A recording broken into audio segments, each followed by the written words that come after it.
Because with the timekeepers being fake, I really think Kang could be in charge still, because this could all just be his plot. This could all be I killed the timekeeper, because in the comic books he did defeat the timekeepers at least once, I believe. So maybe this is going off of maybe this is going off of him defeating the timekeepers and just creating fake ones to keep up the propaganda and the illusion, even though he's the one pulling strings behind closed doors. And maybe that's what Renslayer knows. And I totally agree with you. Maybe they're not in a relationship per se, but she's working under him and they kind of have a work relationship kind of / serious relationship.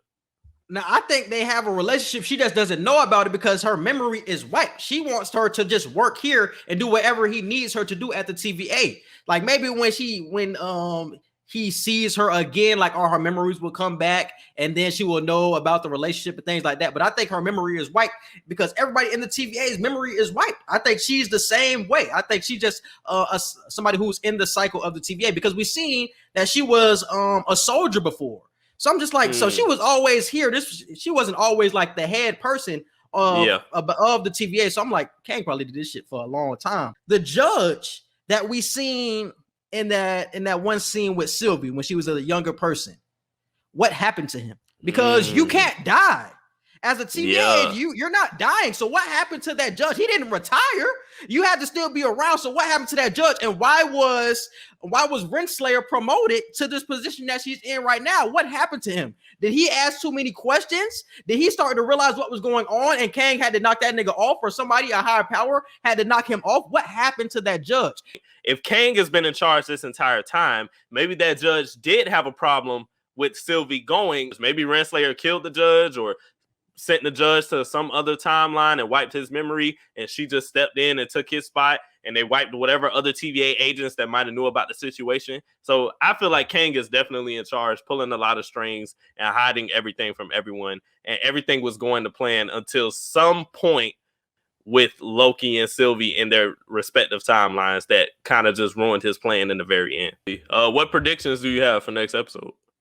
I'm just excited to see, man, the Asgard Loki and the Loki that won the Battle of New York, because we've been talking about this shit for the whole season at this point. So I'm just excited to see it and get more info on like the pruning situation, because it's just like, god damn, like what's going on? We've been lied to for so long. So what's the pruning process? Like, how do you interact with these other Lokis? Because it's a lot of Lokis here. So how do they get along as well?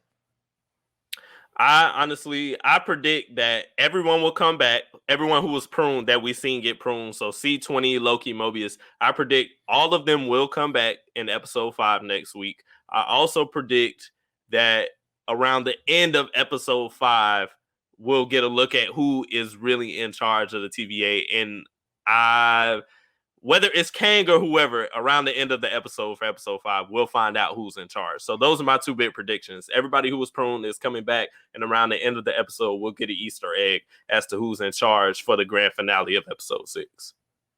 I wouldn't think we get a Kang sighting, not a Kang sighting, but a Kang hint until like the last episode, because they've already said that Kang isn't going to be in the show, but he could be hinted at in the show. So I don't think Jonathan Majors, who was the person Tick from Lovecraft Country, is going to be in here. But I think it's going to be a scene where Renslayer is talking to like the statue of the lizard or some shit like that, and you're actually speaking to Kang or something like that. Where it's like, why is she speaking to this lizard? And that's like the Kang hint that we get, like, oh, Kang was the mastermind behind all of this shit, and why he's the one who put the fake timekeepers up. So I think that's the type of hint that we'll get about a Kang or something like that. But I think it'll be the last episode, like the last thing, because then we'll roll into Ant-Man. I think Ant-Man coming out next year, and I think that'll be the next time we see.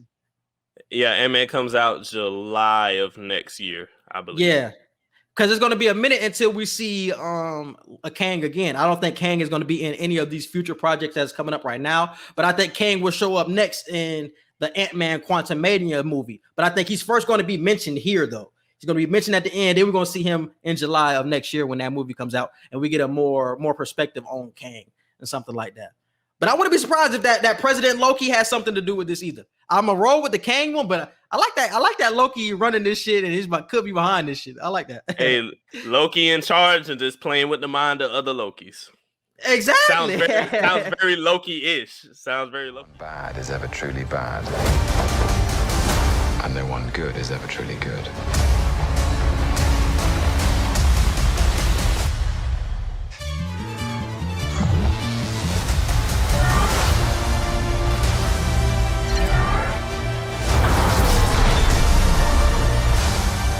I believe, stupidly, you can be whatever you want to be, even someone good.